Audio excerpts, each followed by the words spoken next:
Casual sex, hookups, and one night stands. Are they really just innocent fun and games? Or are there negative consequences to leading such a lifestyle? Well, let's find out. In today's video, I'm going to go through why hookup culture damages both men and women. And to really go deep and break this down, I have an email from a subscriber which highlights this topic. This particular subscriber was heavily invested in hookup culture. He was led astray and went down a dark path, kept dating low quality, promiscuous women, and eventually found himself in a serious relationship with a woman who did nothing but cause him grief and unnecessary heartache. Guys and gals, you are responsible for the quality of partner that you choose. As I say all the time, okay? Prevention is better than cure. And I hope for those of you watching, after listening to his email, you can take the lessons from his experience and apply it to your life so you can make better choices in your future relationship. With that said, let's get right into it. Oh, before we start, before I forget, and I will mention this later at the end, my good friend and I, Alex from Natural Testosterone, that's his brand, that's his business. I will also link his YouTube channel down below in the description. We've come together to create a new YouTube channel called Biblical Manhood, which is also going to be linked down below. And every week we will be uploading on that channel a long, in-depth video detailed to teaching men about what the Bible says about manhood, masculinity, and basically taking all the life lessons we can from God's word and applying it to our lives so we can be better men. So if you guys want to see more of my face, more content from me, well, I'm always going to be posting on here on my Relearning Relationships course. However, from now on, I will also be uploading once a week on Biblical Manhood with Alex Fidorsky. So yeah, if you guys want to know more about what that content is all about, again, the link will be down below in the description, and I look forward to seeing some of you over there. Now, with that said, let's get right into it. So Jimmy writes in and says, "Hey Christian, thought I'd share my story with you. My main reasons for sharing this are firstly, to share some difficult experiences I went through with my ex, and secondly, to help any of your viewers in a similar situation. A little about me before I start talking about my relationship with my ex. I have many issues and I'm by no means free of all of them. What I like about him is he's very honest and upfront about the bad choices he's made. That is someone who's taken accountability. He's not victimizing himself. He is accepting it for what it is. Okay? That takes courage. I have many issues and I am by no means free of all of them. I've struggled with promiscuity in the past, jumped from bar to bar and woman to woman. Someone's been a bad boy. I've struggled, so eventually I matured and made a commitment to change, to stop drinking, and to be faithful to my next girlfriend. I had many bouts with toxic relationships, mostly because I found myself dating the women I had initially planned a one-night stand with. What do I say all the time? When you spend enough time around someone, whether they're good for you or not, you build an emotional attachment. Once you've built that level of familiarity, closeness, there's some type of bond, and your feelings are invested, it's 10 times difficult to unglue yourself and pull away from the situation. This is when guys turn a blind eye, they see red flags but they brush it aside, they start fornicating with the girl, they start having sex, and once that dopamine and serotonin hits, they forget about all the bad things that disqualify that woman as girlfriend or wife material, and then they ruin their lives. That's why it's so dangerous. Sex is sacred. It's designed to bond and bind men and women together for life. It's not a one-time thing. It's not recreational activity. This isn't like going to watch a football game with your mates or going to the gym. or trying out some random activity like fishing once. Sex is the inception of life. It's how life is created between a man and a woman. This is some serious stuff. It's not to be taken lightly. So again, as he mentioned, I found myself dating other women I'd initially planned as one-night stands. I would get sucked into these relationships. Back then I thought I should date and be casual for as long as possible. Yet I would always end up dating these women I met out partying or through drunk engagements. Not a good way to go. Allow me to explain why this was a bad idea. It's clear that my main issue with sobriety led me into this path of dating the wrong woman. The way hookup culture is glorified in our society and its association with alcohol led me to believe that I was just doing the right thing. YOLO, so to speak. Yeah, do what you want. There ain't no consequences. And that's what society is telling the youth today. But what people are coming to find out, actually, there are consequences. And your life is something you should take very seriously. And when people are told that sex is something fun, it's easily accessible, but they don't talk about the severity and how valuable and important it actually is. This is what we see today. This is why there are so many broken homes, single mums, single dads. There's infidelity, there's STDs, there's all of these emotional problems that people are having in their relationships. And families are just being ripped apart. I wonder why that is. It's not like casual sex and hookup culture has anything to do with it, right? Come on, guys. It turns you into a degenerate.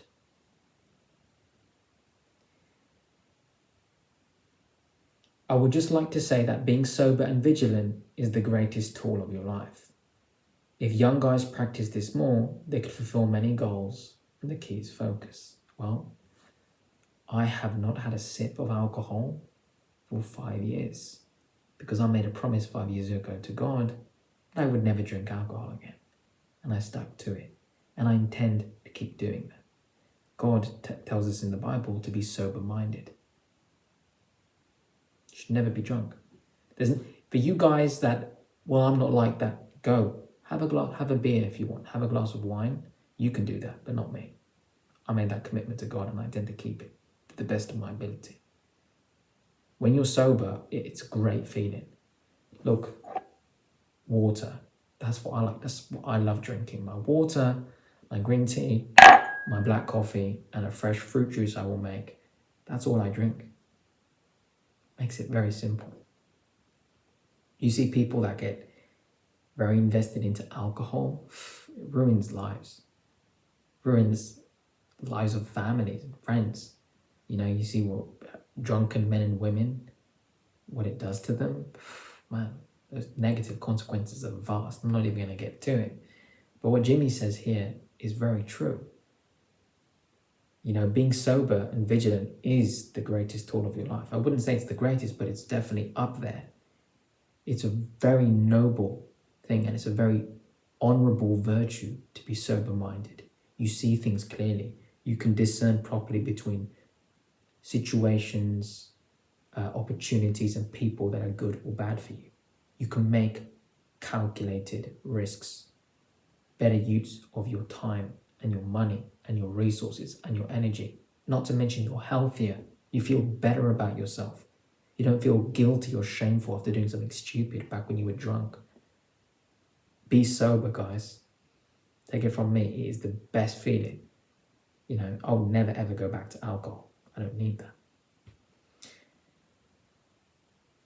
So from staggering into different and unsuccessful relationships, I decided to stay single for a while, as I was studying at a local community college. In one of my psychology classes, I met a girl and decided to approach her after class and set a date with her. Again, I made the same mistake, and this dragged on for about a year until we broke things off. Well, like a dog going back to its own vomit, people repeat the same mistake, go back to their own sin. Difficult thing to get rid of. A week had gone by since we broke up. I was lonely and melancholic. You know what's coming now? When people are lonely and they feel down, if they don't go to God, if they don't have a strong network of friends and family that love them, that can help them through difficult times, or they don't have the strength themselves to stand on their two legs, this is when you open the doors to bad people to come into your life and take advantage of you. Because at that point, you are in a vulnerable state. When you're vulnerable, that's when your enemy is going to attack you. I was lonely and melancholic. I decided to have a few drinks when suddenly I get a random message on Facebook. It had been a girl I used to talk with at a restaurant, that I used to work with at a restaurant a few years back. She said she saw me at college and was too shy to approach me and wanted to catch up. Sounds like she wanted something to eat, if you know what I mean.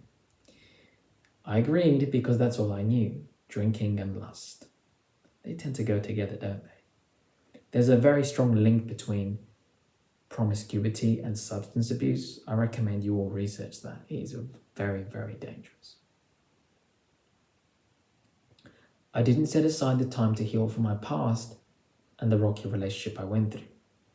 I didn't bring all the issues to surface, and I didn't confront why I was drinking so much.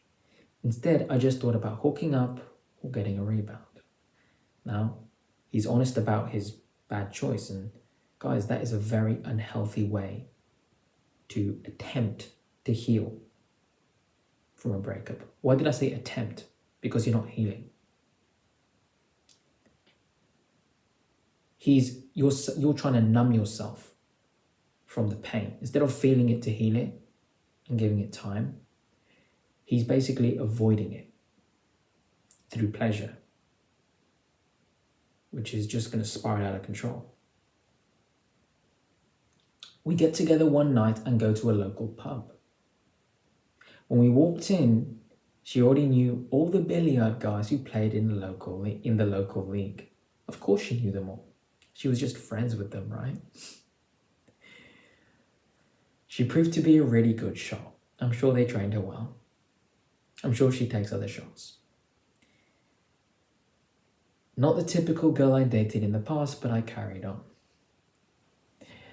Later that night, we went to the beach and sat in the car in the parking lot where we smoked weed, and I began telling her that I wasn't ready for any relationship or hookups. Okay, you've just made a statement. As a man, your word is your bond.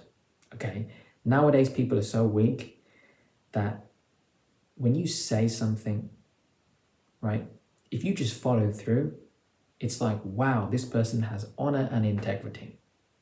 So you made a statement. You've asserted yourself as a man.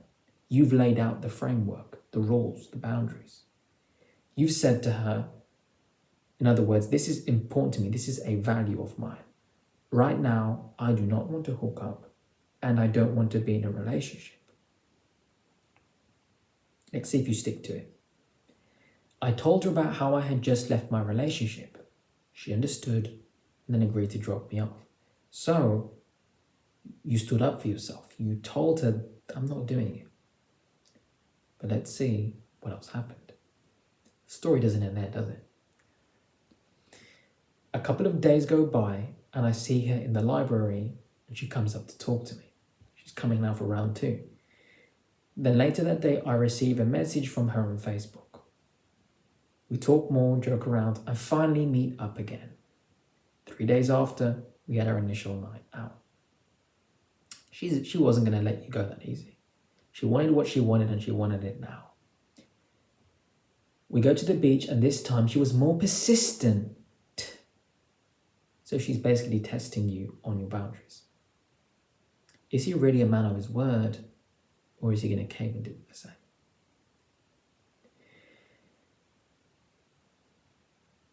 So we go to the beach and this time she's more persistent, and despite me telling her about my discomfort and needing time, She found a way to convince me. Really? He says, I'm no victim because I could have set the tone and never met with her in the first place. So I'm not some innocent guy. I knew what was happening. And I commend you on that because you're admitting to yourself that you basically caved in for her beauty and you basically chose your lust over your principles. So right there and then, you weakened your character. You betrayed yourself. You went back on your word. Because if you put your principles above your temporary emotion, you would have just told her, hey, you would have pushed her off you or said, so I'm not interested. I'm not doing that yet. You know what this tells me? That's already a red flag in of itself, because this is a woman that is violating your boundary. You made it very clear to her the first time you met that you don't want to get into a relationship or hookup. You can have a friendly conversation, but nothing else is happening as of right now. If she really respected you and really liked you for the right reasons, she would have taken 2 steps back, taken it slow, and waited for you to warm up to her. If she had integrity. Because this is telling me how selfish this woman is. She's basically bypassing your boundaries and she's basically crossing into the fence, into your property and doing whatever she wants. And you're sitting there and letting her do it. To her, that's going to communicate that she can take advantage of you. To me, it's communicating that you obviously allowed yourself to be weak in that moment, but there's no shame in being weak. There is shame in staying weak. There's a difference. So as long as you change and grow from that, that's okay. But if you stay the same, then that's on you. But you can see how dangerous this is. For everybody watching, imagine if imagine if he did that to her. He's sitting in a car with a girl and the girl says, I don't want to hook up, I don't want to be in a relationship. And he's pressuring and pressuring. Oh no, she's being assaulted, right? Pretty much in a way, he would be assaulting her. He's kind of doing a little bit too much, could be crossing that line. Isn't that what she's doing to him? Funny how that works, right? Got to be very careful. That right there is a dangerous woman, an immoral woman, because she is leading you astray. She's not doing good to you, is she? What does the Bible say in Proverbs 31 verse 10 about a righteous woman? It says a good woman will do no harm to her husband all the days of her life. Now obviously you guys aren't husband and wife, you're not boyfriend and girlfriend. You're just talking. But again, when a man prepares for husbandship or a woman prepares for wifehood, it starts when you're single. You learn how to treat the other person before you even get to anything serious, because you're planning ahead for the future. And it reveals, it's giving you a sneak peek of what that person is going to be like, given the fact that most people don't change. And what is she doing? She's not doing good to him. She's doing bad to him. She violated the terms and conditions that he set, and she walked right in and did exactly what she wanted. Guys, you are responsible for the quality of woman that you choose. He can see this, as he mentioned, he's not a victim. Okay, he said it himself. I'm no victim because I could have set the tone and never met with her in the first place. Okay? He's saying it as it is, clear and cut. Straight to the point. He's aware. He's self-conscious. He just chose lust over principle. And that is where most men fail. And for the ladies watching, that's where women fail too. Women allow their lust for a good-looking guy to overcome them too. It is something you have to master. Self-control, temperance. If you don't master your emotions, anybody can take advantage of you. Bad people can use you, hurt you, pick you apart. Vultures. Protect yourself. Let's carry on, yeah? After a couple of weeks of what seemed like casual fun, I began to realize a few red flags. Number 1, she told me she was in recovery, and number 2, she revealed that she was bisexual. Now at this time, I'm thinking, great, she's an addict. And I thought to myself about my family members who were addicts and always lied about stuff. Now I began to second guess everything, but still managed to give her the benefit of the doubt. Little water break there. So now I began to second guess everything, but still gave her the benefit of the doubt. After about a month, she tells me she loves me and wants to be with me. She says she doesn't do casual hookups. She doesn't do them, right? And is ready to be in a relationship. I agree to what would be a terrible mistake. So, I mean, she's telling you that, but look how she pressured you. She pressured you to get what she wants. Why is she so serious? Why is she trying to force you into a relationship so soon? It's like when someone's trying to sell you or scam you a trash product. They keep forcing it on you. They keep calling and calling and calling. If it has any value, it could sell itself, right? If she was confident in her ability to woo you, impress you, build a connection with you, she would do that. She'd win you over with her sweet, feminine allure and beauty, and with her meekness and her softness and her tenderness, and showing you her good side and her character. That's what she would be doing as a woman. But because this girl doesn't have any integrity, she is not doing that. She needs to try and lock you down as soon as possible. This is what Jezebels, narcissists, and such do. They got to get it. They have to trap you with that love bombing. The first major issue we had was when she told me about her relationship history. Well, that's important. So let's see what she said. From dating some guy who was into weird stuff, to a female cop, to some guy who used to rob houses. Sounds great. Right then and there, anyone with an ounce of intelligence would have pulled the plug on the whole operation.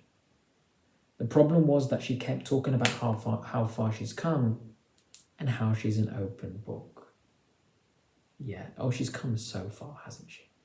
See, you have to read between the lines and really look at things clearly when people tell you they're an open book. If you're friends with everyone, you're truly friends with no one. If you stand for everything, you stand for nothing. If you're open to everyone, then you have no worth and no value. Let me say it to you right now. Not everybody's going to heaven because not everybody's going to accept Christ as their Lord and Savior. Okay? Not everyone is going to have access to first class travel on an airplane because they don't have the resources, the financial, they don't have the finances to afford it. Okay? Sometimes it's just the way things are. Some people can't afford better quality products or services because they just don't have the money. Okay? Some things are more expensive because it requires, more pay because it's more value. Not everybody can afford that. So if everybody has total access to you and you're an open book, what are you worth? Nothing. Your time is valuable. You are somebody who is unique. You have your own gifts, your own skills, your own talents. You look different to everybody else.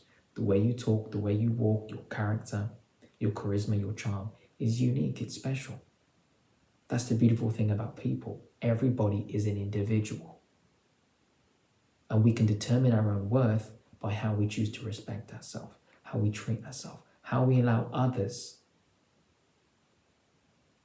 into our lives, who we allow around us, what are we influenced by. All of these things make you who you are as a man or woman if you're watching. So whenever someone says, I'm an open book, what are they really saying? I don't really have any values. Anything goes. I have no limits. I have no standards. I have no boundaries. I have no deal breakers. I don't know what I want out of life. Just whatever happens. So that's someone who doesn't respect themselves. Guys, not everybody should have access to you. Not every woman is worth going on a date with. You've got to treat yourself with respect. It's give and take. And to me, that signals that this woman doesn't respect herself. So if she doesn't respect herself, why would you respect her? To a degree, yeah, you can be open. You can have an open mind. You can be understanding and listen. Listen with the intention to understand what the other person is saying, to get an insight into their heart, to see who they are, to see in the future if their words and actions match with what they said to you in this moment. However, I'm an open book, that's a different story. Are you open to the world? Does everybody have an access to every single page in that book? I mean, are you just giving it a sample? What are you offering? You're an open book, which basically means I do what I want and I have no shame and everybody has access to me. That right there is very, very, very dangerous. You have no worth if everybody has access to you. Because when you have respect just for your protection as an individual, you don't allow access to everyone. You're careful about your friends that you allow into your circle, who you do business with, who you associate with. And especially when it comes to dating a member of the opposite sex, you should be extra cautious and have higher standards for yourself of who you allow, because then you're allowing them in deeper into your heart, which can influence your entire life. That's when you've really got to keep that book closed until they earn it. Then you can slowly open it up to them. Be very careful with being an open book, guys. I'm not going to be repeating that anytime soon. Anyways, let's continue on with the email. So the problem was that she kept telling me how far she's come and how she's an open book, which seemed fair. Yeah, sure it did. At the time, I was becoming a person of faith, and I thought, why not? So you're becoming a person of faith, huh? Well, if you become a person of faith, then you know what the Bible says in 2 Corinthians, verse 6 through 14. Let me read it to you. Be ye not unequally yoked together with unbelievers. For what fellowship hath righteousness with unrighteousness? What communion has light with darkness? If you're a Christian, you should have no business intertwining your life with a woman who is not a believer, because she doesn't have the same values, doesn't have the same belief system, doesn't have the same lifestyle.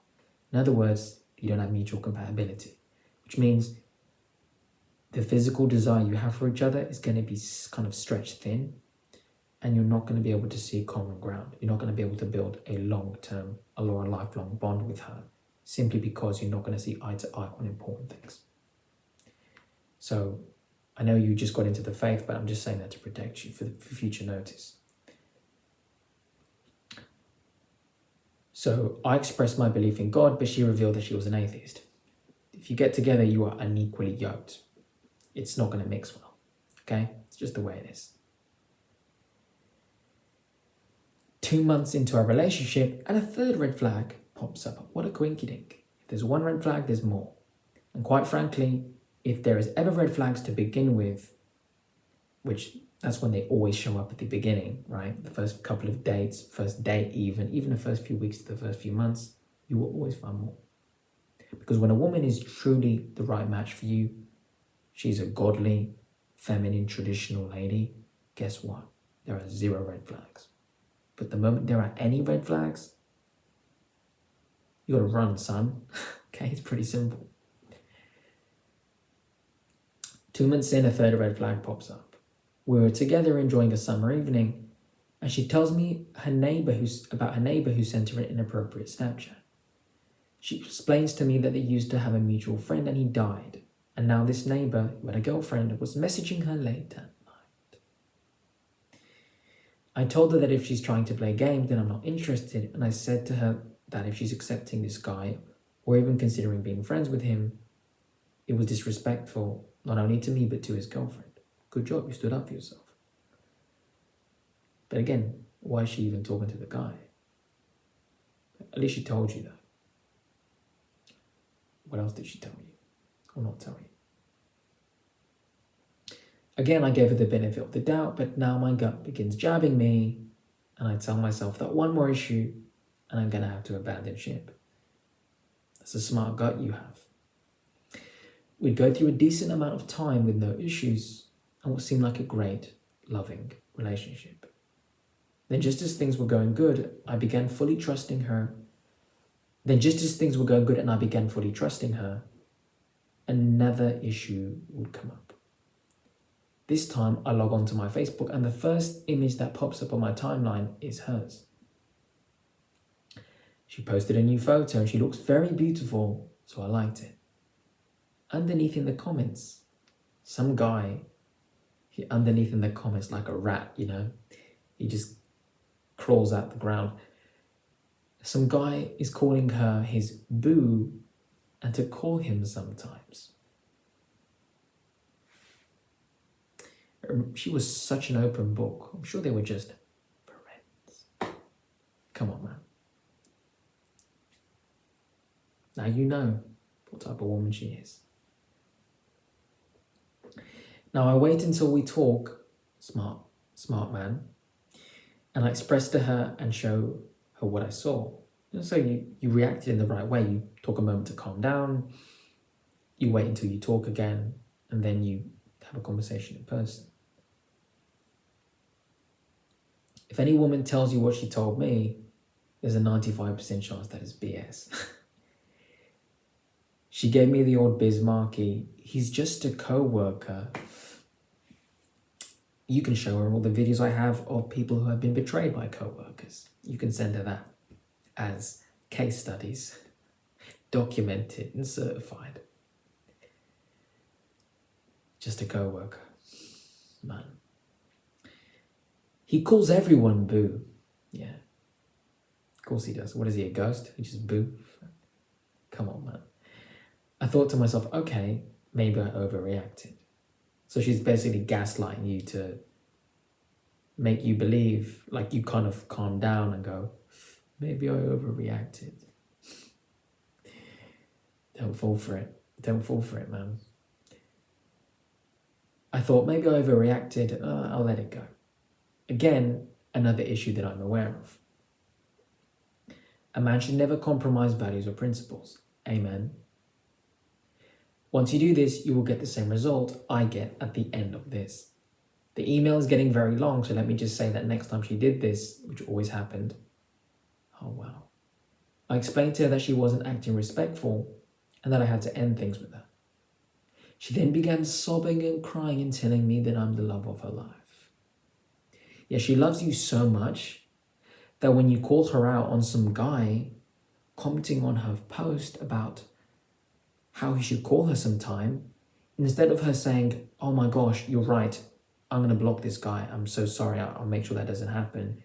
No. Instead, she tries to defend the guy and say that he calls everyone boo. In other words, I'm going to keep the guy in the background, right? But she loves you so much though, right? Actions speak louder than words. She wrote letters and would call my phone hundreds of times a week, sometimes leaving voicemails expressing how much she loves me. Maybe you should send her, the comment of that guy and say, hey, your co-worker's here to call you sometime. Maybe give him a call. Maybe go out with him. Tell him how much you love him. Forgive me for how long this has run. I promise I'm on the final details. Well, I'm used to having much longer emails, so this is actually nice to have a shorter one for once. And I do have much longer ones prepped for future videos as well. But I figured I'd share this one because it was just on my mind. I think it's a good topic. Forgive me for how long this has run, and I promise I'm on the final details. Well, you're forgiven. As I mentioned, it's not that long, so it's a good length. And for anybody who is going to send me an email, this is a decent length. He's been precise, he's direct, he's right to the point. He highlights all of the important details. He's not repeating bits. That's how I prefer you guys send me something. Nice and crisp like that. I could probably write a book for the whole story, but I'll spare you and write just big events and outcomes. Thank you. This woman began driving by my house. Was it worth hooking up with this girl? Now that you get rid of her, she's driving past your house like a psycho. Yeah, imagine if a guy was doing this to a woman. Imagine how threatened she would feel. You know, if I had a sister or I had a daughter in the future and some guy was doing that, yeah, he would go missing, right?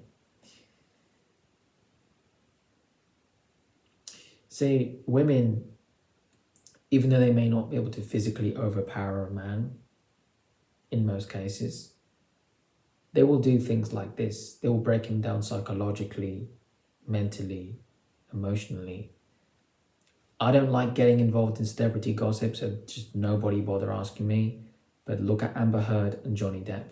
Look how abusive she was to him. People have known that for years. And again, I had someone ask me recently, oh, you should do a video talking about Will Smith and his, the bald-headed wife. And I was like, I don't want to get involved into celebrity gossip. Will Smith should have never got involved with that woman. Johnny Depp, you can see a lot from the trials and stuff like that if you want to. He had some issues in his childhood. Growing up, he had some childhood trauma, and he chose the wrong woman, which happened to be Amber Heard. There you go. And this is what those abusive type of women do. They start stalking their prey. She's circling around his house like she's some type of shark, She's driving by his house. What is she gonna just pull out a gun and come on? She's still violating his privacy. So you guys may be watching this and laughing, but that actually isn't funny. If you had a woman do that to you, you would not be laughing. You'd be very uncomfortable. You wouldn't sleep at night. That deregulates your hormones. You can't focus on your business or your career. You're not going to be eating well. It sets you out of balance. It's not healthy.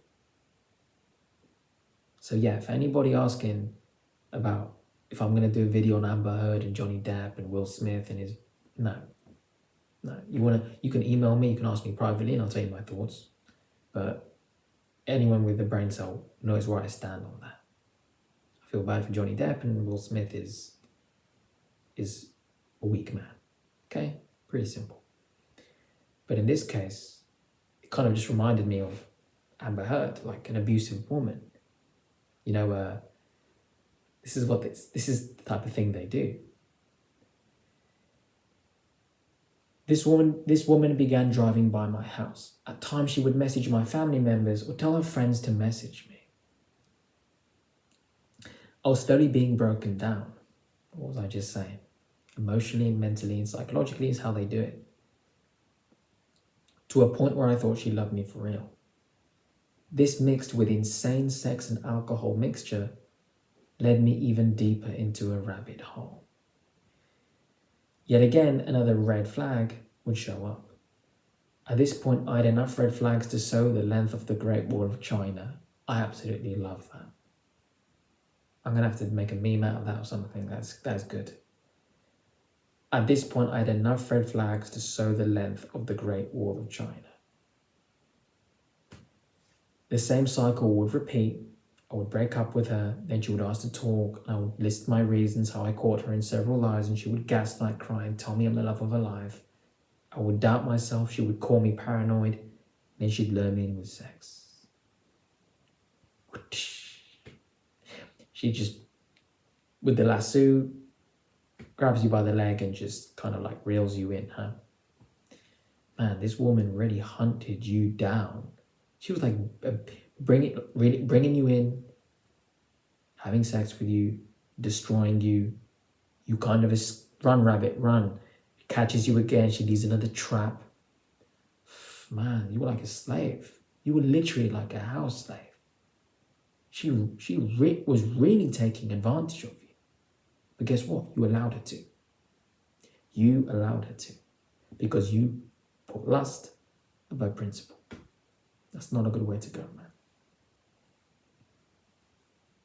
You see, guys, how dangerous it is. He's aware of it, but he's trapped.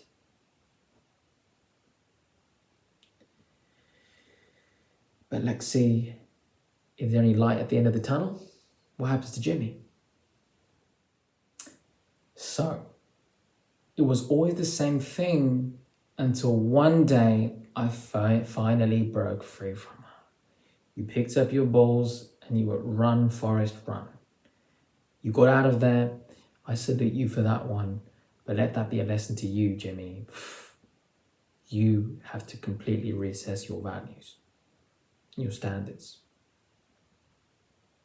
Surround yourself with better people. Sort your life out. Come to Christ. But he broke free. I have many details I could share, but I could share from her. But all I truly want to say is that many men will take the tears of women at face value.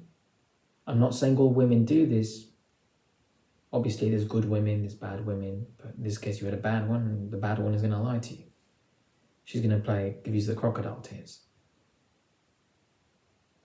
I'm not saying all women do this, but you have to be careful not to get manipulated like I did by those tears.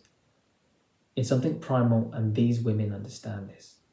They will make your life a living hell no matter how good they are in bed. These types of women should be avoided at all costs.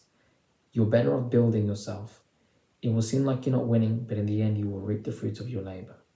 She stayed in my life. She stalled my life for 4 years.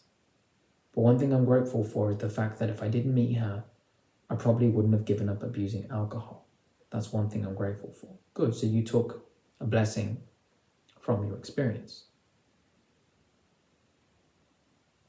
I hope she finds God in her life and changes her lying, manipulative, and promiscuous ways.